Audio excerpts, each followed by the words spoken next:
Okay, you're live. Okay, I would like to welcome everyone to the steering group of the Select Committee on the Future of Public Higher Ed in Vermont. It is February 2nd, and this today we really have three agenda items that we want to spend time on. Well, actually four, but two of them I sort of think of together. One is Brian's going to lead us in a discussion of the revisions that he's made. I hope you've all had a chance. They were substantial. So thank you, Brian, Dennis, and Sally, for all the work that you've done to put a lot more narrative to our report and also make changes and incorporate the feedback we've given you. And then right along with that is talk about folded in is some of our expectations around what we hope will be in our next draft number 2, and it's just a reminder to people that is due on February 12th to the legislative leadership as well as to the governor's office. And then the third thing the second thing is to really spend a little time just going over briefly the agenda for next week's full select committee. And then I want to spend a little time having Candace provide us with some feedback on the focus groups. She conducted 3 last week. They were rich in conversation. I know some of you were able to attend some of them. I will just say it was impressive to me, the percentage of people who were invited and who came, it was pretty significant. And that they had all spent time reading the report and had become pretty familiar with it. So we're able to give us some very valuable feedback, and Candace will talk about some of the themes and things that emerged. So with that, before I turn it over to Brian and Dennis and Sally, is there anything committee members want to raise before we get into the conversation about the revisions? Okay, Brian, I will let you lead the way. Okay, great, thanks. And it's good to talk to you all again. Probably should mention, Joyce, that in the last couple of weeks since we met, I've been virtually in Vermont quite a bit talking to legislative committees about the report. Joyce has accompanied me on most of them, or Senator Baruth or Representative James or Sophie or some combination of that crowd. And so we've I've seen a lot of your legislators, and it's been, I think, reasonably productive conversations. And Brian, can I just just a couple comments?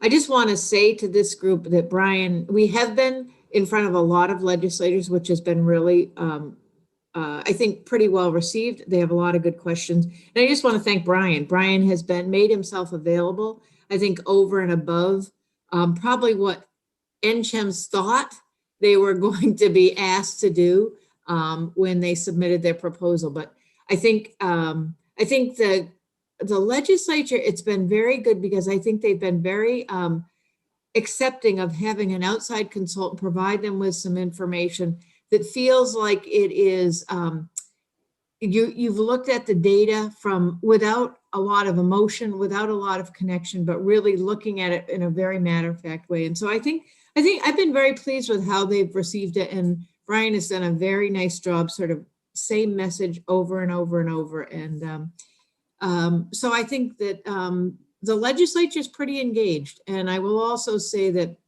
Senator Baruth and Representative James have been very engaged. And I would acknowledge, I think many of you have done other legislative committees where legislators haven't been as involved and taken their assignment as seriously.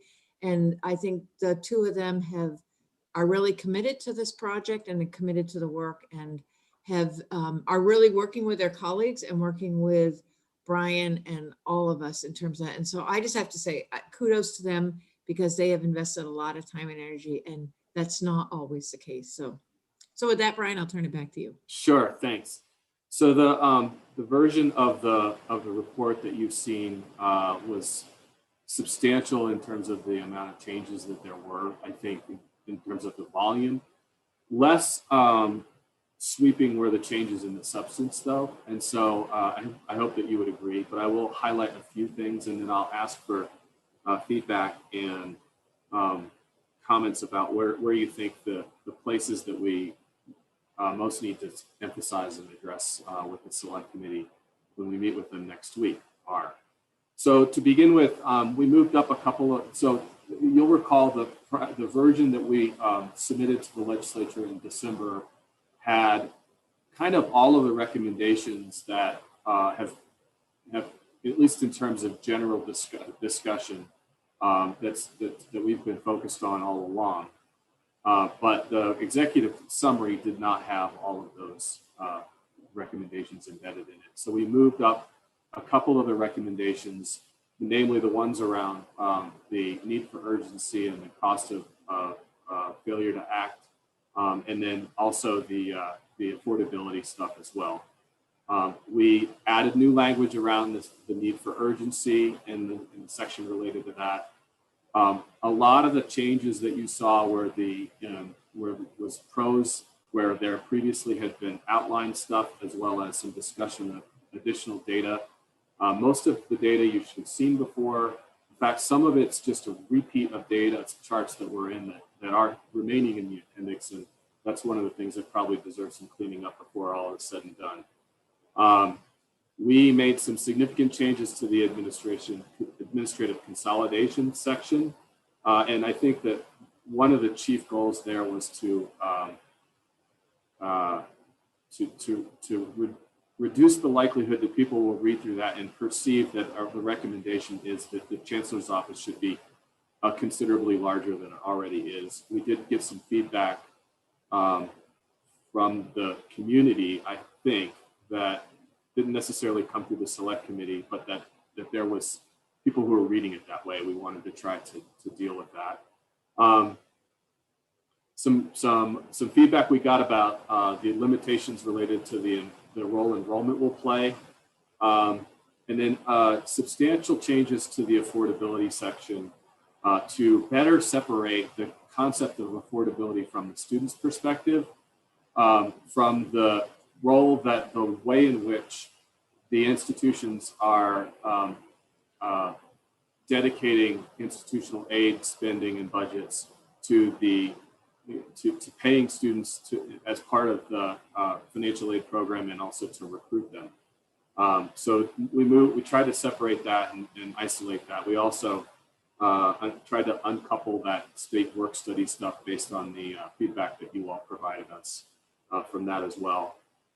We added an entirely new recommendation related to adult CTE and AEL, but given what's been added is essentially the expectation that the state will push forward with a study that they previously authorized in Act 80 in 2019 to look at this more as a central focus of a report than as something that is baked into the work the select committee has done. And I hope that that's something that is a reasonable approach from your all's perspective. We did speak with Sarah and Heather and Joyce about the best way to handle that, and that was where we sort of landed. And then, of course, there's this new section on implementation steps that tries to identify with some clarity the things that each of the various different groups needs to take on as part of getting these recommendations through. So with that, I think we're really eager to have feedback. One other thing I want to make sure that I say and not forget. We have also been taking a look at the way in which we presented the state investments tables based on some feedback we've recently received about their clarity. This is the table, or the pair of tables that are in at least their second revision in the version you've seen. And I think we're going to try to propose some slight adjustments to that you'll see before the week is out, to better clarify the amounts and the nature of the requests that are going forward. But you'll see that probably on Friday if we can't get it to you sooner. Truthfully, I've been trying to get you documents before Fridays because I know that means your weekend is shot. So I'll try again, but otherwise it'll get there by Friday. Okay, so with that, I'm really anxious to have feedback on any of these adjustments. Particularly the ones in the executive summary and related to the implementation steps. Go ahead, Megan. Right, I had a couple of questions, but had a question on the affordability standard on point 6 that you pulled up into the executive summary. And Briar, I'll be curious for your thoughts on this. And this may just be overcomplicating things, but it strikes me that what this is saying currently is that every Vermont institution should be affordable for Vermonters. Another way for the committee to think about that would be to flip that and say, every Vermonter should have affordable access to a Vermont institution, which would put UVM's role in this in a different light.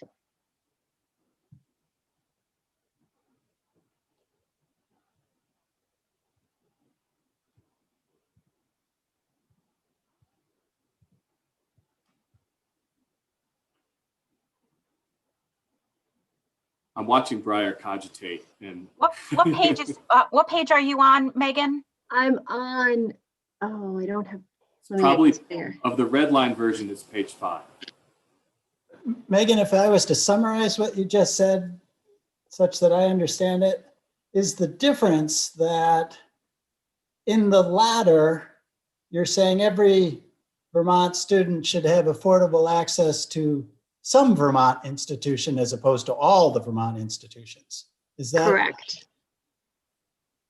Which would suggest that some Vermont institutions could continue to operate differently from an affordability standard, which is how other states conceive of their flagships in some cases.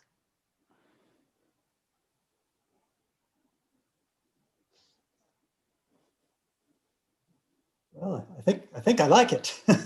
With that said, affordability is an issue at UVM as well. And while UVM puts great efforts and money towards making it such that no Vermont student who qualifies to get into UVM is barred from going to UVM because of affordability, they are not 100% successful in accomplishing that goal. They don't have the resources, between scholarship money and Pell money and state money to quite achieve that goal. But that's a goal that everybody is working towards. So I think it's a really interesting, the turn of words has a very significant impact on the meaning of the paragraph. Yes. But that also has about it the possibility of saying that low-income Vermonters get shuttled off to CCV or some other low-income low-cost institution and are precluded from access to the flagship. And I think in most states, the policy really is to try to make all institutions through some combination of tuition levels and where the student financial aid money is allocated, that the flagships are as affordable as the community colleges.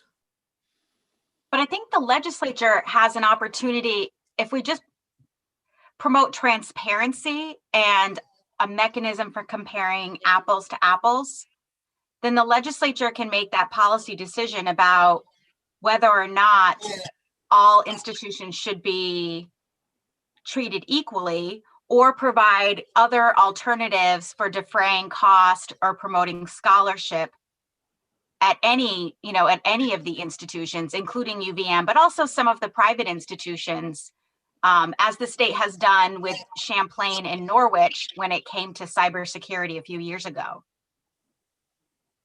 The other, and it's not explicit in this report, but in some other states that use this general metric as a way of calculating affordability, not for other purposes, but they bake in an expectation of borrowing at the research universities that's not there at, for example, the community colleges. That there's an expectation of bigger dollar increase in payoff that could be covered by some still modest amount of borrowing, but they don't apply that to students that are in two-year institutions. Another way around this calculation. I think that the other thing that we tried to do with that section before we lifted the recommendation itself into the executive summary, that I think was tripping people up in our conversation with the select committee, was there were a couple of things. One was the state work study piece being related to the work commitment. But the other one was the discussion of the affordability standard as the mechanism by which state aid is distributed. And so one of the things that I tried to do in rewriting or portions of that section was to disentangle the standard from the distribution allocation mechanism for state aid. And to create, and I say that because it's the intent here is to create an agnostic metric for use by policymakers to better reflect on when the combination of investments that the state is making through direct appropriations to the various institutions and through to VSAC has gotten to the point where Vermont residents are unable to work their way through school at a reasonable rate. Now, the truth is that if we calculated this for VSC institutions, and I'm sure if we're pulling the same data from UVM, we would see some gaps, at least the way we did it prior. I mean, I'm not on the individual student level, but on average overall. And so the state wouldn't be hitting its mark, but it gives the policymakers a clear metric and then sort of supports the policy discussion that Sarah was referencing just now about how to distribute scarce resources to become closer to, to whittle those gaps down over time. And one way to do that is to say that there's a borrowing expectation that we're going to bake into this standard. But right now, what they seem to be operating from is a set of incremental budgeting choices. They get $30 million at BSC this year, they'll get $30 million next year. And then VSAC has got this much money and so on. And it doesn't really help policymakers sort of zero in on the degree to which the various investments they're making is supporting or not the affordability for students from different income backgrounds.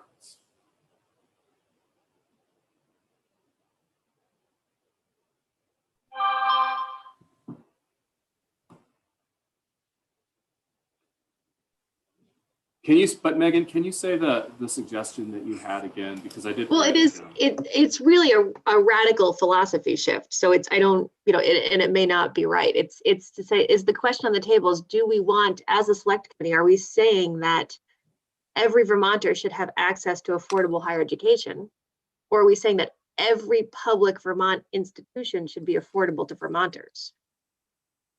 And I think the reason I ask is because when I think about UVM, I think of their peers as being like a University of Michigan, and they have just a different set of goals and objectives. And I just, in my mind, I wonder if it serves the state well to put everyone in that affordability question. But that's my perspective, and it certainly may not be shared by other members of the committee. I think our charge is to examine and move toward recommendations that ensure that the state colleges are affordable for Vermont students. But I wouldn't be opposed to broadening that recommendation in offering that affordability standard or that metric, and saying that we want to take it a step further and say the purpose of this is so that the legislature can assess whether, or policymakers can assess whether all Vermonters have, what level of access Vermonters have to affordable post-secondary education. That's sort of, I think that's sort of the target we were aiming for, Sarah. And I actually think the way it's written in 6 in terms of the recommendation, sort of for me hits sort of the middle of what Megan is saying. I don't think it's all one side or all the other.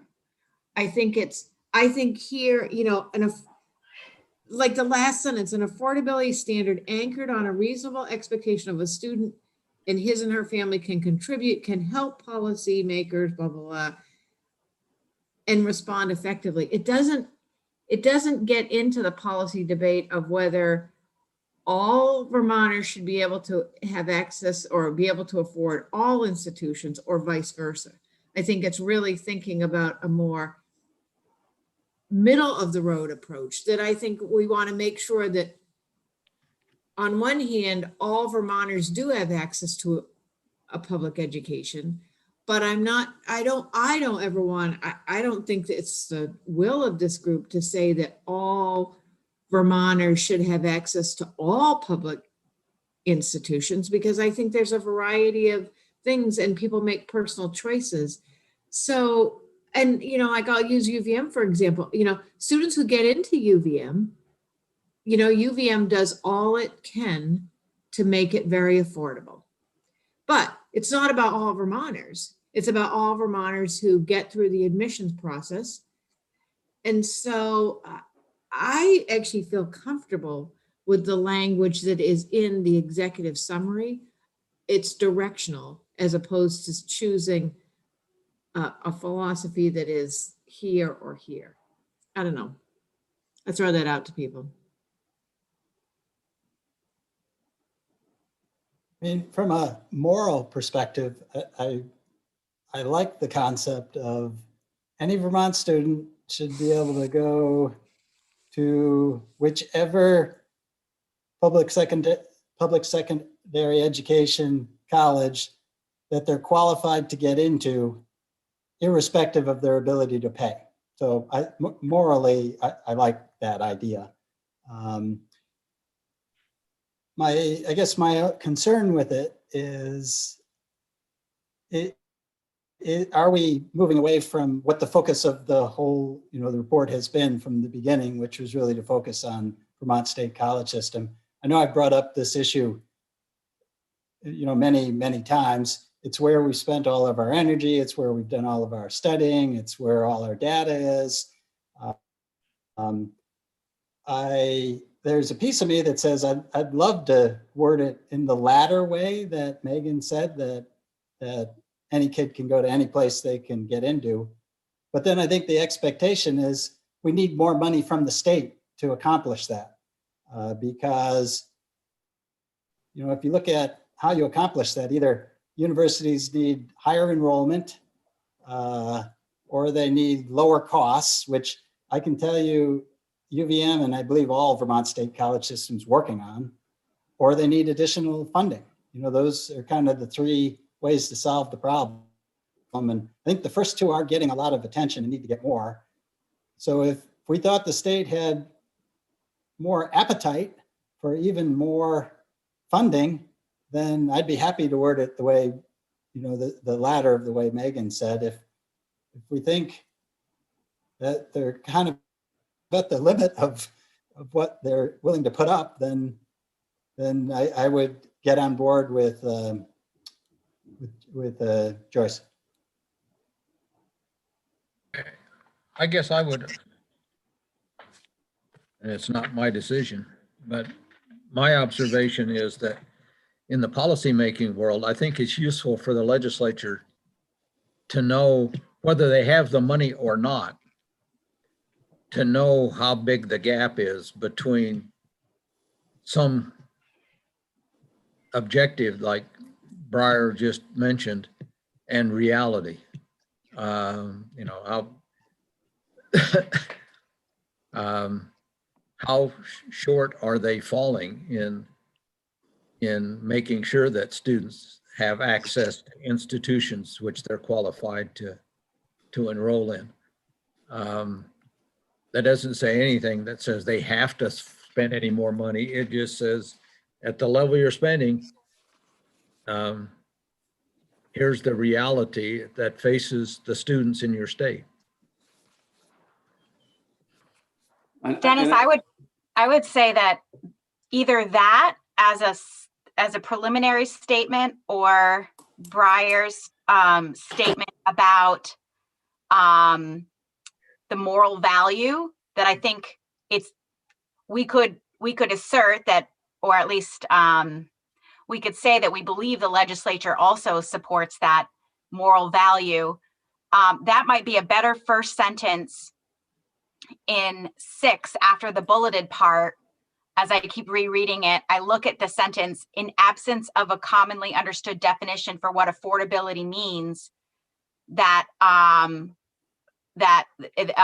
institutions have become increasingly inaccessible to state residents. I don't know that that's actually a true statement. I don't know if it's because we don't have a definition that they're inaccessible. I think there are a lot of reasons why they're inaccessible, but I don't know that the definition is the reason why, or having a standard.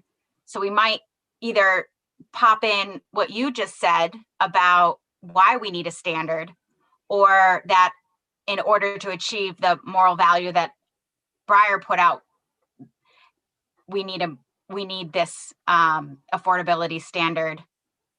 But I'm just flagging that sentence right now seems like it may be lacking in evidence, or kind of mischaracterizing why we decided to recommend an affordability standard in the first place. Unless I'm off, and we actually do know that it's because we aren't doing apples to oranges, and that's what's making it inaccessible.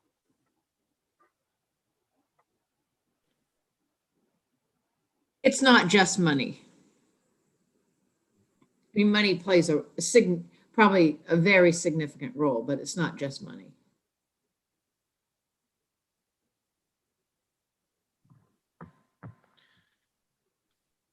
All right, I think this gives us something to work some language around. I think, Sarah, you make a good point. I mean, part of the dilemma is that I can't recall the data off the top of my head, but you can imagine a bunch of data that would start to demonstrate the degree to which institutions are harder and harder for students to afford in Vermont over time. Right. But one of the dilemmas is that already depends on the students all those data depend on students making the choice to enroll in spite of whatever the financial burdens they are taking on are. And so, the standard itself is not necessarily, to me, I'm not sure that anywhere we've worked, the goal was to achieve some moral target like we're talking about necessarily, but it was to equip the policymakers with a standard for understanding how the combination of their decisions either does or doesn't support the kinds of affordable access that they think they are trying to get to. But we'll play with it over the next couple of days, and at least address the disagreement between the two clauses in that first point, that first sentence after the bolded part. Is that all right? Okay. What other things were very much on your mind in this version? we need to talk about. Megan, you said you had a second one. I don't think we got to the second one. I did, but do other folks have anything? I don't want to monopolize the conversation, and I can follow up separately because we've got a lot to cover. Go ahead and raise it. Okay. And I think it's another sort of broad philosophical, this isn't an easy question. And it really goes to sort of the gestalt of what you put together. When I look particularly at, I'm looking at the in and out migration of workers and jobs of the future, and realizing that you're writing this at this moment in time. As I step back from the report, my worry is that reading through all that job data really pushes the reader to focus on degree generation as the path to a job and jobs that one needs a degree to hold. And I worry that the past, 9 months have shifted the outlook for jobs and maybe creating an environment where certificates and skills have more ability to gain traction. And my worry is that the legislature, the board, will take this report and start down a path that's highly focused on degrees, when I think we need to be focused on credentials and skills. And I think we need to carefully monitor to assess if skills that stack to degrees have the same value in the marketplace in 3 years as they do today. But that's like a 2-hour conversation that I just threw out with 30 seconds to discuss it. I apologize. With a Megan, sharp lack of data to really. I was going to say, we don't know. Yeah. And you're on the cutting edge of what we think is going to happen. But yeah. And the only thing, and I agree completely, is that no one can know. There's no data that's terribly compelling to support it, other than the fact that tech companies in the past year, the Facebook, Apple, Google, are no longer requiring degrees. And some of the data that's coming out of states' programs to push credentials towards unemployed workers. So Tennessee was noting that they had folks taking credentials getting headhunted by some of these companies based on their credential alone, who then took jobs, remained in place in the state. But it's to your point, it's anecdotal, it's this moment in time, we can't chart a course on it, but I worry that we chart a course that doesn't allow us to be nimble when we need to.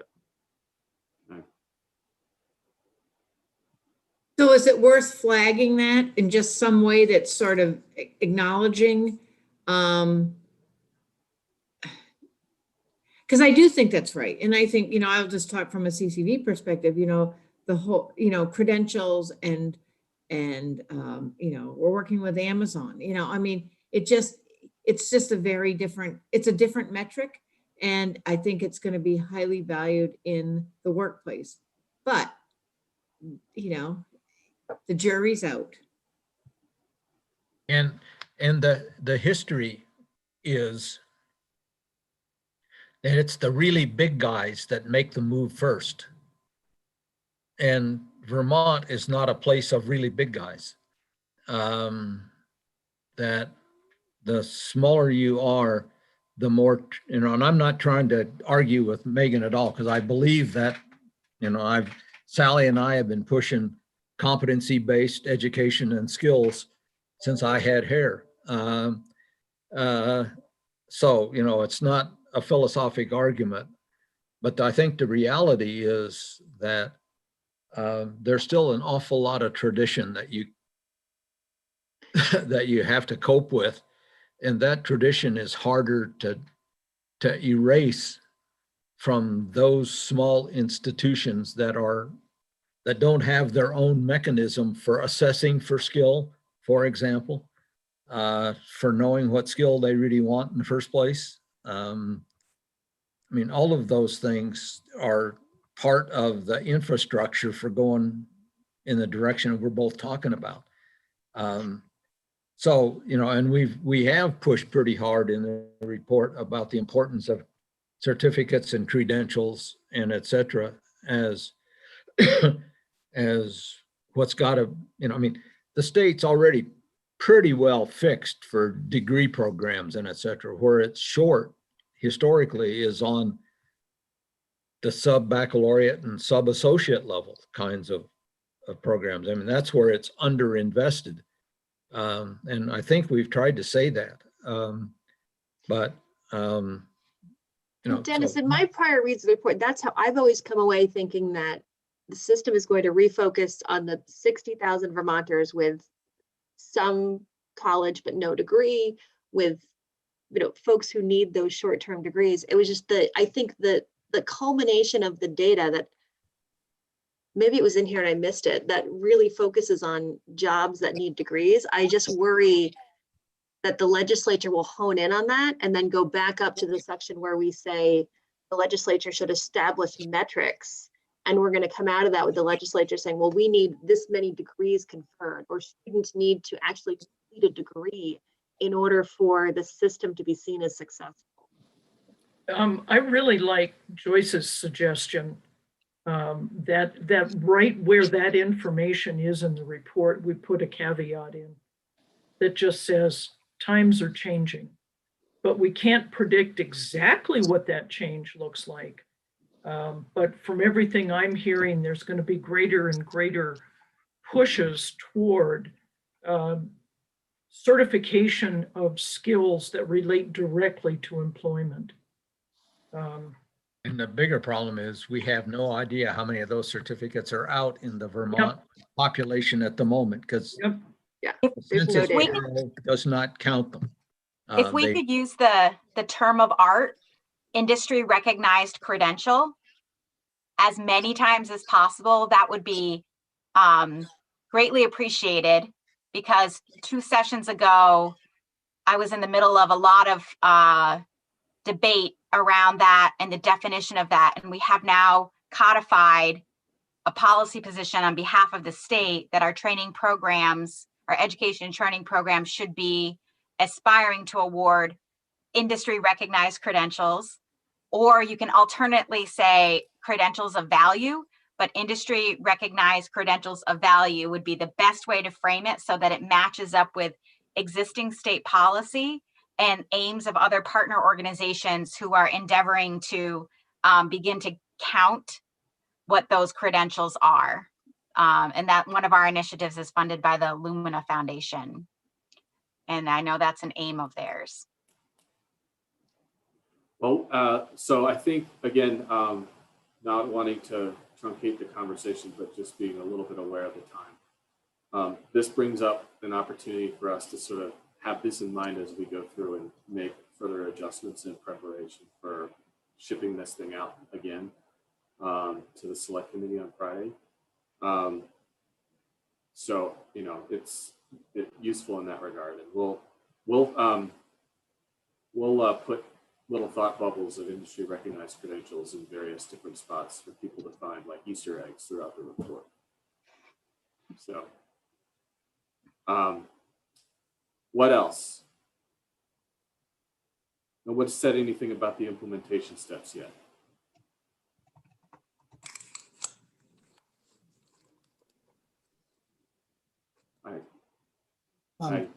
Not on the implementation step, but one of the feedbacks I heard from the focus group I attended, which was the last one that was predominantly educational, administrative individuals, and from things I've read in the comment section, was for us to, quotes like, be bold, don't be afraid, let's rip the bandage off, let's finally really address the problem.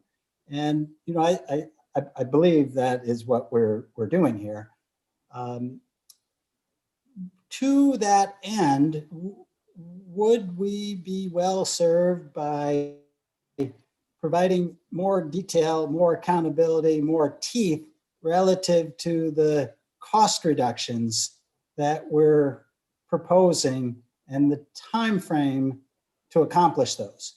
We're going to be asking for the legislature for significant money over a significant period of time. If I was the legislature, I might sign up for the first year and say, okay, you got me, we're going to try it. But what do I get in exchange by year? And the money for year 2 is contingent upon these accomplishments of year 1 that you said you would do.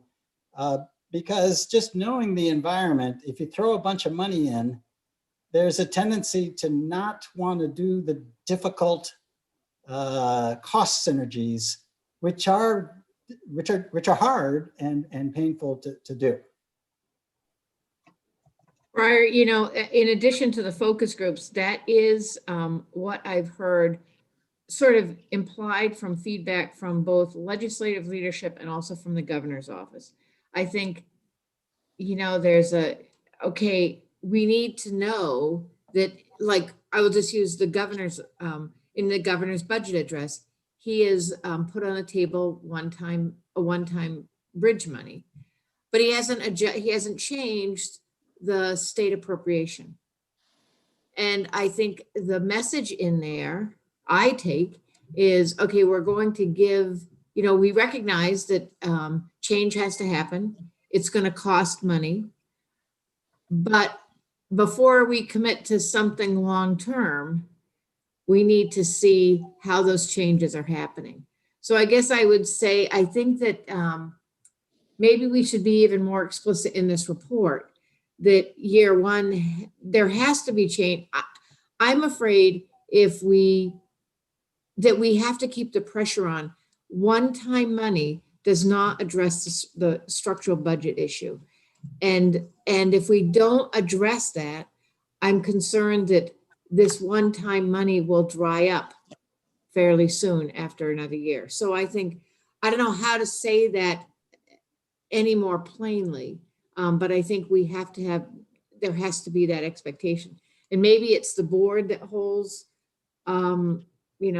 us all to that, but I do worry that it's hard to plan ahead when you have one-time money, but at the same time, I understand the sort of thinking behind one-time money is it keeps a sense of urgency there that you have to redo and rethink and reprogram what you're doing. So I think, Briar, I think, I don't know how to change that, Brian and Dennis, but I think that it might be worth. But let me, the table with the dollars in it, Yeah. et cetera, show $5 million a year reductions in costs every year for 5 years. So at the end of 5 years, it will be 25 million less than it is now.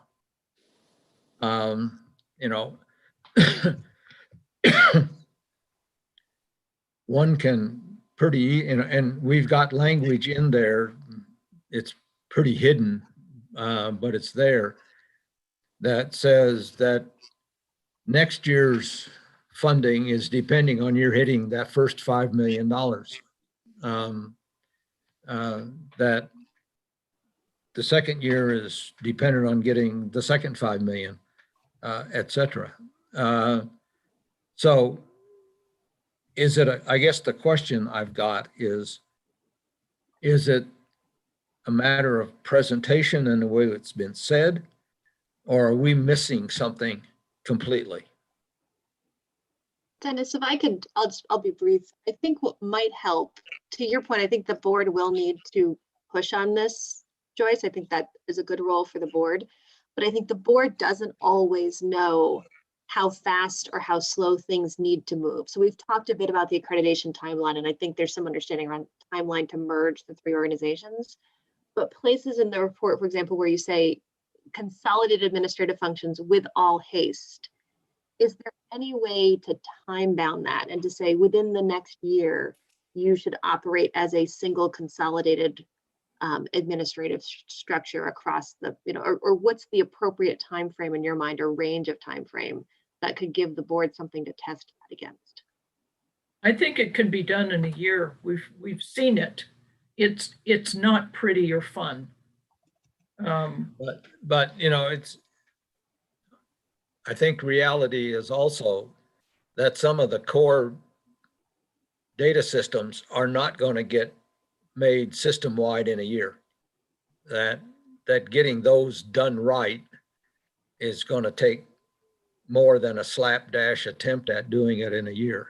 That you know, the core fiscal systems, the core student record systems, it's probably a couple of year transition to put those in place and make sure that the wheels don't come off and every time somebody tries to go in and use them. So you know, this is not going to be a miracle at the end of a year, all is hunky-dory and it's done. I agree with Dennis that it will take more than a year. But to Megan's point, I think we do have enough expertise on the board to estimate how long it is going to take. And so maybe it's 2 years. And so some things can be done in a year, and you know, we should maybe call those things out in the report. Say it should be everyone's expectation that this gets done in 1 year, this gets done in 18 months, this gets done in 2 years, and you know, put our best realistic numbers, providing you know sufficient time with buffer in there, because things never go right; they go less than right. So that if people are really attending to it, they can successfully achieve or beat the targets. But if I was a legislature, I'd like to see, you know, high level, what are the most important 5 or 6 things that we're recommending, you know, right, when is accreditation going to occur?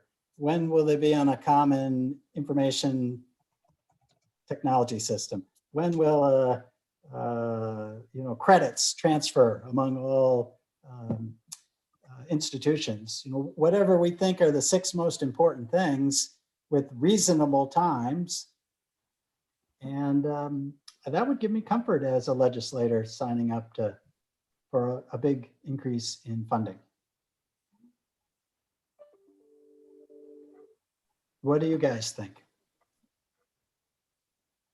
You know, I think at least some parameters, and then I think charging either the board or charging the, you know, the chancellor and the presidents through the board to come up with, you know, with a timeline. I don't think probably this report is going to get to that level, but I think there has to be expectations around a timeline and what's going to happen in, you know, 12 months and what's going to happen.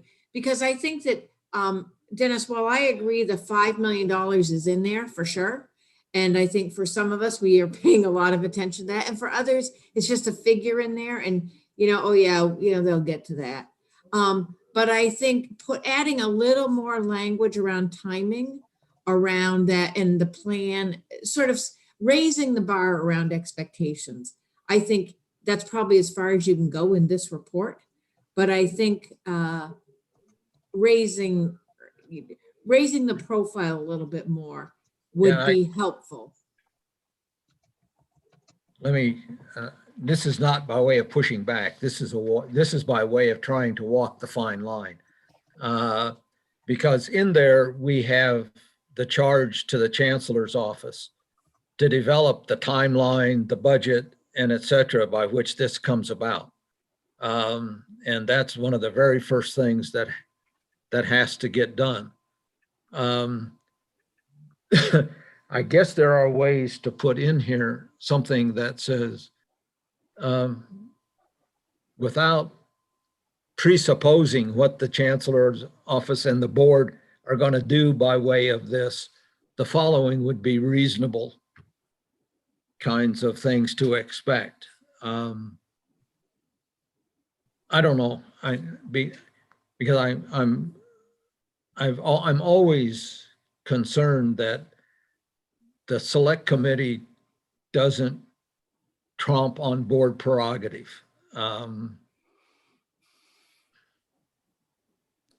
And the board functioning as a board has to function. I mean, this, you know, part of this is training wheels for the board in some ways. But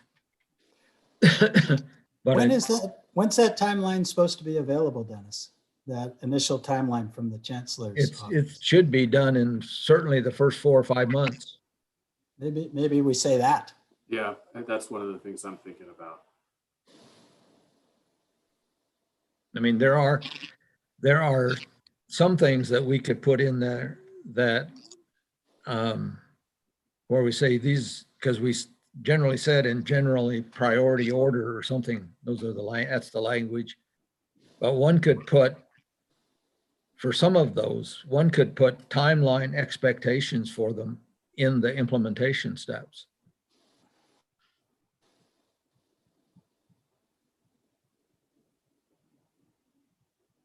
I want to call people's attention to the time. We have a couple more agenda items. So, Brian, I'll have you keep us going through this, and then we need to get to the next steps. Okay, so and we really did want to hear from Candace. I was worried that this might happen. I think the next two of them are sort of similar. My sense for the select committee's agenda on Monday, this upcoming Monday, is to work through a lot of the changes that we've made, some more that we might make as a result of this conversation we're having, and also other ones that Dennis and I are having for delivery by Friday of the next report. Because ideally where we want to be is similar to where we were in December, with the select committee ready to sort of on a consensus basis advance the report to the legislature on the 12th. And related to that, the expectations around the report is that I guess my principal question is, are on these new sections in particular, are we missing anything from the executive summary? There's a couple of changes that Dennis and I are making to reflect, to clean up language that's sort of carried over from December, and to make it more current. But are there any major content areas that are missing from the executive summary in particular that we need to deal with? And it sounds like we need to put some implementation steps, some new pieces into the implementation steps section.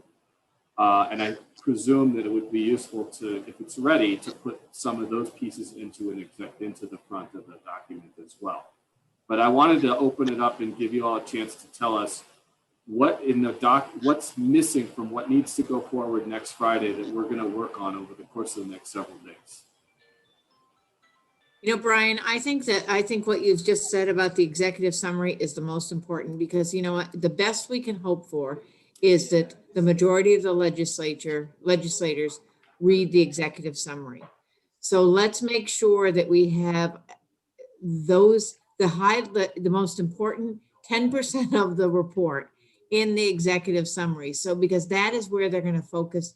That has been the focus of, our conversation. So I think for me, even with the select committee next week, having them make sure that we have in the executive summary, what are the big takeaways from this? Because that is, I believe, and Sarah, you can correct me if I'm wrong, because you were a legislator, that, they're really busy.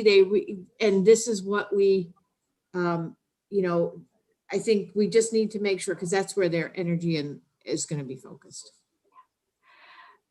If it's okay that I pipe in and tell you what I think is missing and what I'd like to see a little bit more of, I do have to leave at 4. Our Vermont Department of Labor is in crisis right now with 1099 identity data information. Our leadership team has a meeting at 4. So the one thing that I think could stand some more bolstering, and I think maybe Candace might be able to provide some more context for this, because I did hear it in the 2 of the focus groups that I listened to, is I think under section 3, with some guidance about how the VSC system should be restructured.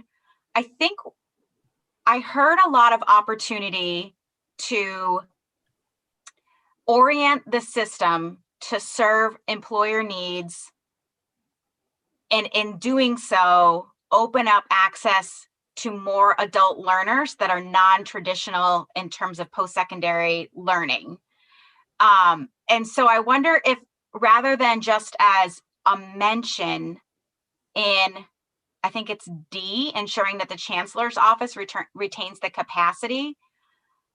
I almost feel, and others feel free to, recharacterize this or, veto it, but I almost feel like it should be its own letter, and that we should call attention to the opportunity to, again, just to reorient the system to ensure that where students are their primary customers, increasingly so Vermont's employers, but not just say you need to serve employers. We're trying to serve employers to meet an end, which is leveling up of knowledge and certificates and credentials in the state of Vermont. And that does provide, not only a means to an end for public policy aim, but a potential new source of revenue.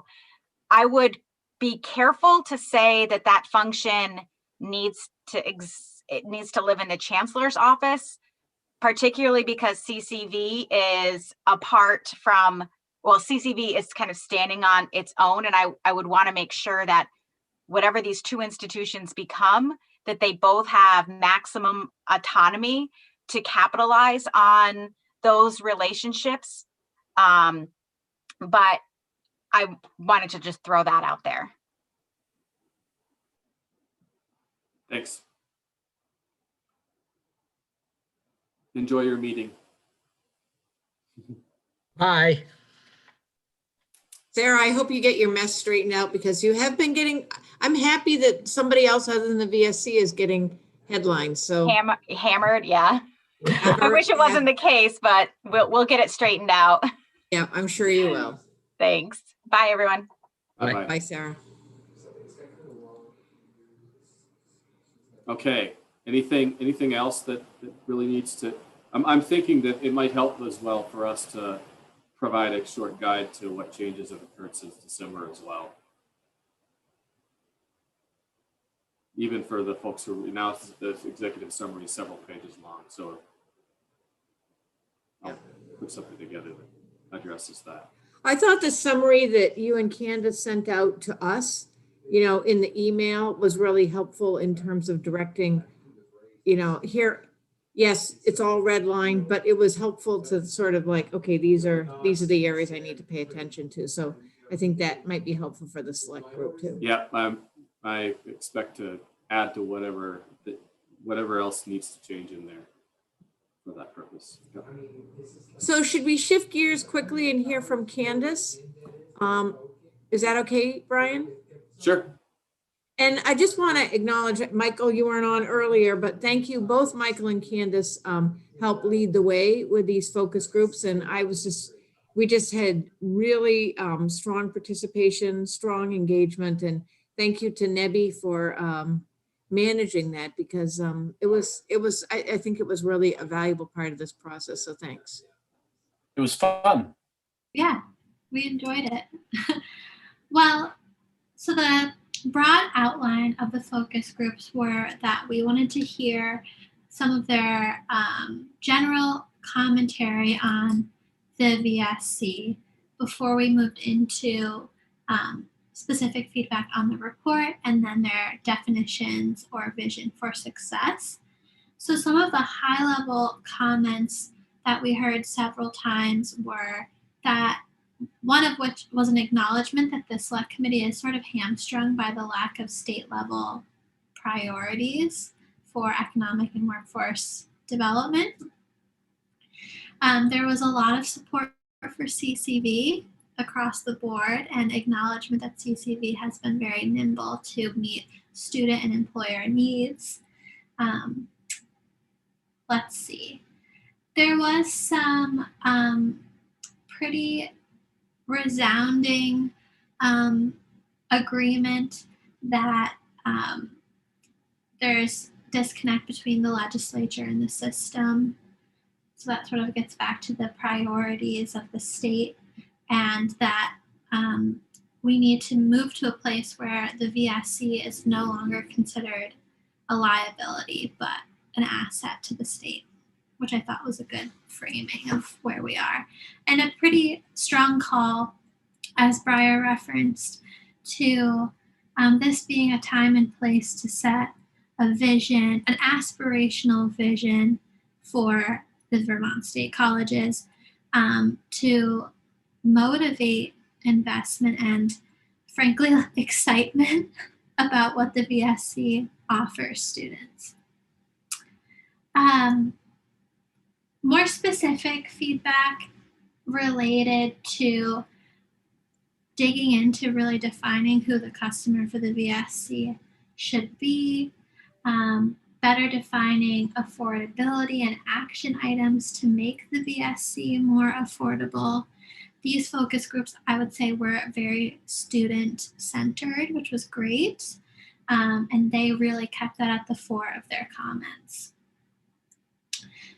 There was a lot of discussion across all of the focus groups, not just the education-focused one, about dual enrollment and digging into what opportunities or challenges dual enrollment offers to the pipeline to the VSC, to affordability, to aligning funding, et cetera.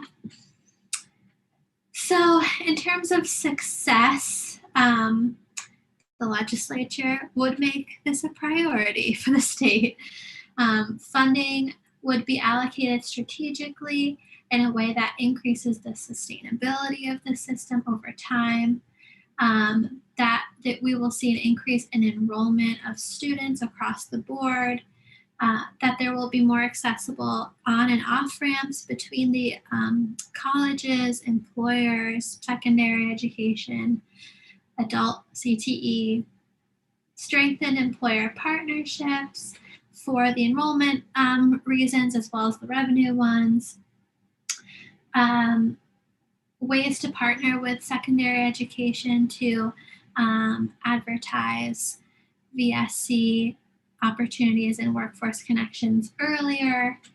And then there was one other thing that was just popped into my head that I wanted to mention. Oh, branding also came up a couple of different times, and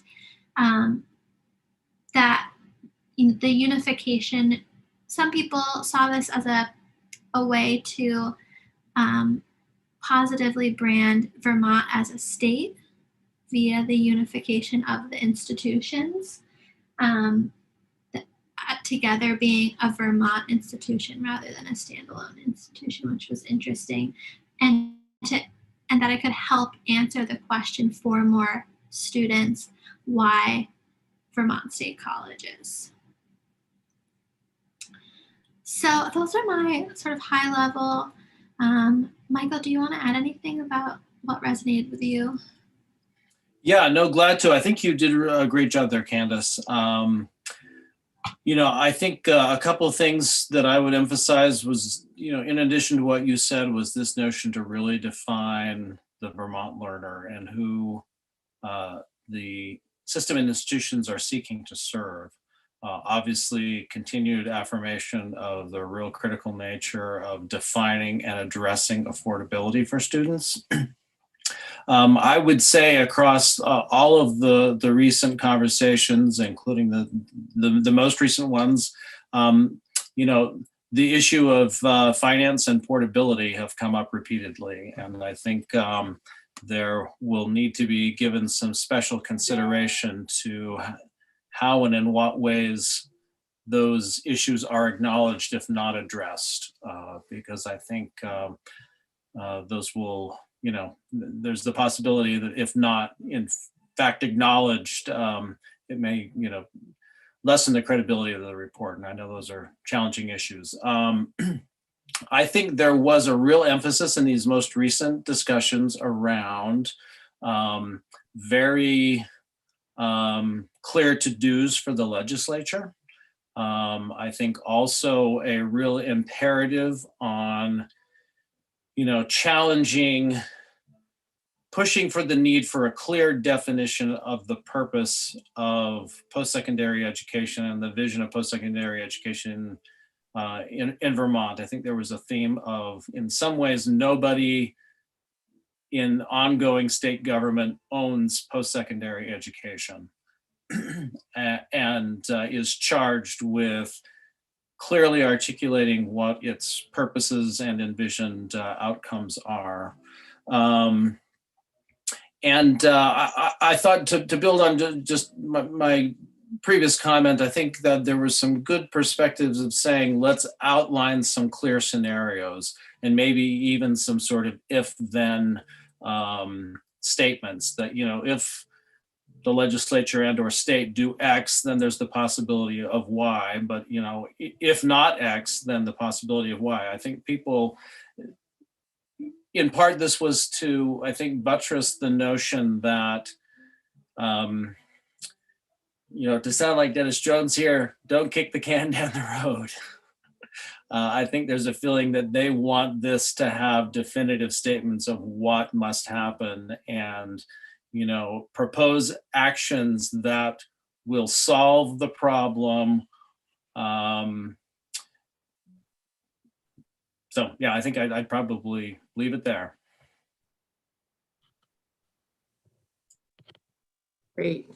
Thank you. Thank you both, Candace and Michael. I think and also I think you'll find in chat, Candace just sent us a summary of the focus groups. And so I want to recognize that we're over time. So I just want to ask Joyce Manchester if we've had any comments or questions from the public.